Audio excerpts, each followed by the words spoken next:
Heroes of Horror. Contrairement à ce que j'ai dit dans les autres livres que j'ai critiqués, celui-là, je ne l'ai pas acheté sur un coup de tête. J'avais un plan qui consistait à intégrer les éléments de ce livre dans la campagne Expedition to Castle Ravenloft. Dans un certain sens, j'ai réussi. Mais je laisse de côté mes vieilles parties de Donjons et Dragons pour plonger dans le premier chapitre de Heroes of Horror. Ce chapitre est un ovni. Il contient des éléments qui auraient dû se trouver ailleurs. Après avoir introduit les sujets, les auteurs nous montrent comment créer de l'horreur. Un texte d'une page bien écrit qui s'achève sur une longue liste d'éléments susceptibles d'apporter la peur dans nos séances de jeu. Vient ensuite une description de quelques types de vilains horrifiques, 4 types d'aventures possibles, une autre liste de caractéristiques pour un vilain, et ça se termine sur une aventure avec une grand-mère qui mange des enfants. En plus, on nous propose un nouveau demi-dieu, Cass, Lord of Spite, ou Spit, le dieu du crachat, et son avatar, un orignal. Et oui, il est représenté comme un orignal au poil orange avec une grosse masse entre les pattes. 4 syllabes, ridicule. Ce chapitre étrange est du remplissage ou une erreur d'édition. La moitié aurait dû se trouver dans le chapitre 2. L'aventure et le demi-dieu dans une revue d'amateurs en PDF sur le web. Après être revenu de mes émotions, j'ai entamé le chapitre 2 intitulé Dread Adventure avec moins d'empressement que le premier. Mais après l'introduction d'usage, on arrive à un gros morceau. Comment fabriquer une aventure d'horreur? Tout d'abord, on doit décider de l'atmosphère, violente, de suspicion, des trahisons, de désespoir. Après quelques logorées, on aboutit au vilain. Un peu comme dans Exemplar of Evil, les auteurs nous proposent 7 types de vilains, des motivations pour leurs actions, quelles classes peuvent-ils être, et après toute la nomenclature des termes du manuel du joueur, nos yeux croisent le titre d'une sous-section prometteuse, les techniques of terror. Donc, sur 2 misérables pages, les auteurs expliquent quelques méthodes pour créer la terreur chez les joueurs. Bon, c'est à ce moment que ça devient un petit peu plus intéressant. Ils nous proposent de séparer les joueurs, de ne pas tout montrer aux joueurs, de menacer leurs amis, leurs alliés, remplacer un joueur par un doppelganger. Et dans leur grande sagesse, les auteurs nous disent de trouver le talon d'Achille des joueurs. Bon. Mais là, ça devenait trop intéressant pour continuer.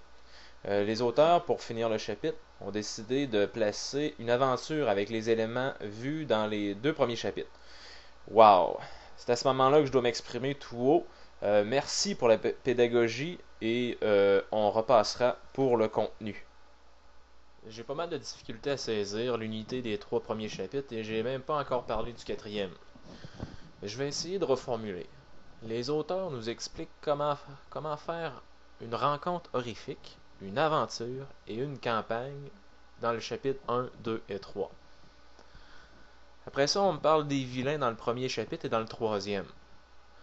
On m'explique les techniques pour saisir les personnages de peur dans le 2e chapitre, et dans le 3e, on me le réexplique. Ne croyez-vous pas qu'un peu de regroupement aurait été raisonnable? Si vous trouvez que j'ai raison, vous pouvez me laisser des commentaires. Le chapitre 4 porte sur les règles de l'horreur. Le dread, l'épouvante, la peur, le taint of evil, la tâche du mal ou quelque chose du genre, les horror environment, les lieux pollués par le mal, et quelques règles pour gérer une campagne. Bon, je trouve intéressant la peur, l'épouvante, mais dans une partie de jeu de rôle fantastique, surtout avec les règles 3.5, ça en prend pas mal pour apeurer un guerrier niveau 10 si le joueur ne fait pas un tant soit peu de roleplay.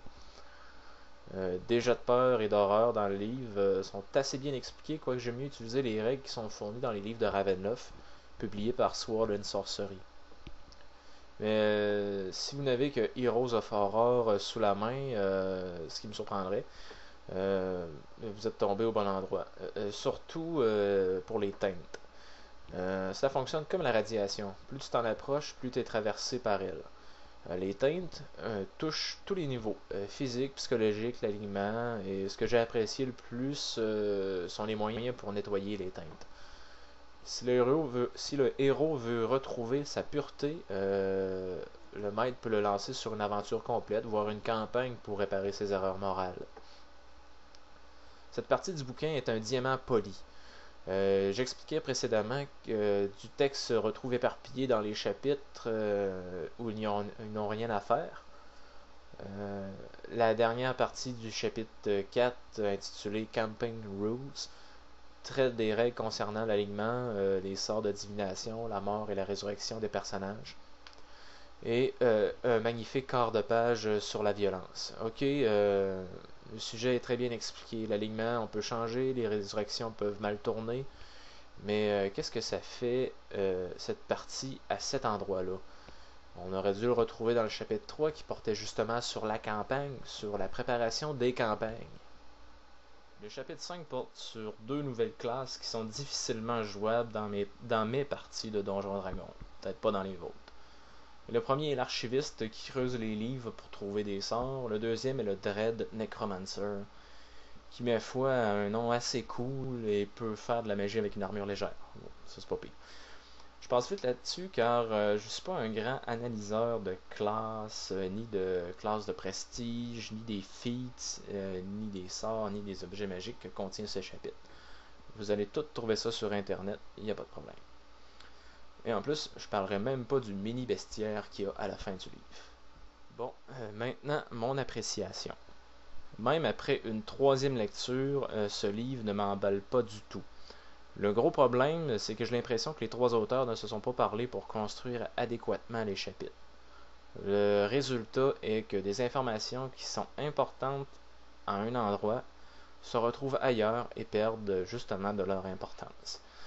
L'unification des thèmes donnerait plus de puissance aux propos des auteurs. Est-ce une erreur de la part des auteurs, des réviseurs ou de l'éditeur? Ça, je peux pas le dire. Je crois qu'une explication peut venir de l'intention première des auteurs qui était de ne pas insérer Heroes of Horror dans un contexte précis.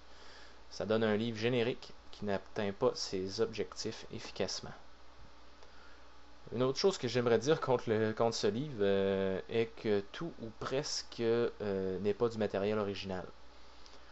En effet, le contenu de plusieurs autres suppléments de Wizard of the Coast s'y retrouve. Ça, c'est pas moi qui dis ça. C'est écrit en petits caractères dans les crédits, ceux que vous lisez pas là, la page avant celle de la table des matières. Le nom de l'ouvrage aurait dû être Compendium of Horror ou encore un titre plus savoureux, Rip Off Horror. Ce que j'ai trouvé excellent malgré tous les défauts que j'ai pu trouver est le chapitre 4.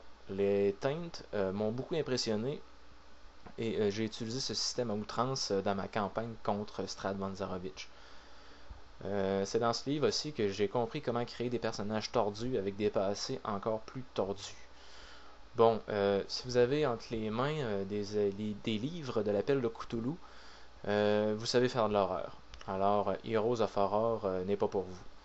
En effet, si les auteurs ont puisé leur matériel dans d'autres livres, c'est qu'ailleurs, les informations sont bien meilleures.